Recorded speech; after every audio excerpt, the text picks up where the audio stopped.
So to start our journey in understanding how we share the network medium, let's go back to a time before cell phones were invented, back to the days of the telegraph. So in the 1800s, there was someone by the name of Samuel F.B. Morse who started experimenting with this device called the telegraph, where you could have a transmitter, someone who is transmitting a message, send a telegraph message over a wire, which we'll draw looking like this as a wire, out to the other end to a receiver who would then receive this telegraph message. And the telegraph was in the form of this dash dot dash dot dot dash type of messages, and then the receiver could look and decode that message and see those dash dots and so on, and then get the telegraph, and then they could send something back to the transmitter and have them understand it. And this device, as we said, was called the telegraph. So in the later 1800s, like maybe mid-1800s, 1860 to 1870s, Alexander Graham Bell came along, and he took the concept of the telegraph and he brought it one step further. What Bell said was that he could have multiple transmitters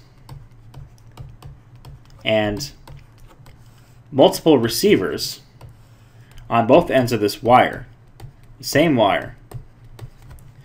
And he could have each of them send messages at the same time over this wire without having them interfere with each other, so that this person could receive his telegraph message from this transmitter and this person could receive his telegraph message from this transmitter, even though they were going over the same network medium. There was a way for them to figure out what their message was and what came from them. And this device is called the multiple telegraph. So how is that possible?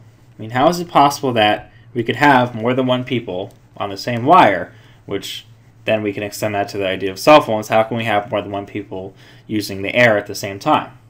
So let's try to take the idea here, and let's try to see if we can have two different transmitters on this side and two different receivers on this side of a wire. Let's try to brainstorm different ways that we could allow people to use the wire without interfering with one another. Well, we have to divide them and allow for what's called multiple access, where we can have multiple conversations occurring on this wire at the same time, or multiple sessions accessing the wire. So one way clearly that we could do this is by dividing them in time. So we can have them take turns. And we could basically say that one group could use the wire at one time, then we could allow the next group to go, then the first group could go again, and the next group could go again. So that while one person's signal is on the wire, the other person is not. So we divide them in time. That's clearly the most intuitive way to do it. But let's try to dig a little deeper, because this would get very, very inefficient as we had more and more people trying to use the same wire. You have to wait a very long time before you could have your turn again, because someone would have to go, and we'd have to keep scheduling where this person would go first, then this person would go second, this person would go third, fourth, fifth, and so on. And so you'd have to wait until your turn came again before you could speak over the wire. So in understanding the second way that we can divide the resources, think for a minute about musical instruments. So think of the difference between a flute and a baritone. So a flute has a very high pitch. We can call pitch.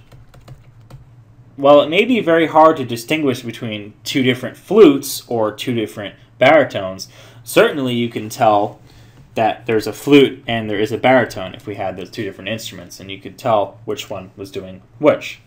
So the idea of pitch can be extended to here, in that if we could have everyone speak in a different pitch, and we had the receivers know which pitch they were going to be listening for, then we could separate them over pitch. So this person could talk in one pitch to this person could talk in second pitch to this person over here, this person could talk in a third pitch to this person, and so on. and then we call that pitch. So now we can have them talking at the same time, so they are on the wire at the same time, but just separated by different pitches rather than being separated in different times. Now, while it's theoretically possible to distinguish us on different pitches, it would be pretty difficult over the same wire because you could obviously hear the other conversation's pitches. So along those same lines then, what if we could have everyone maybe speak in a different language? So we could have one person speak Spanish, one person speak English, one person speak Italian, and so on.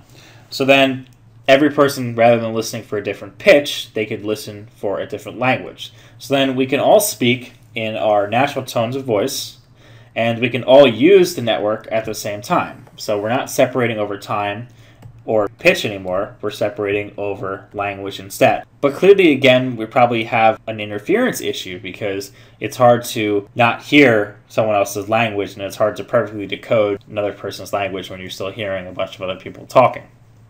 And so these are all different ways of having multiple access and enabling multiple access. And in fact, they are analogous to different ways that we will look at multiple access and what have been done in terms of cellular technology. And one more term that I should bring up is the idea of a link. So when we talk about a link, we mean a transmitter and a receiver, like across this wire right here. This is one link, one transmitter, one receiver. So a transmitter-receiver pair defines a link.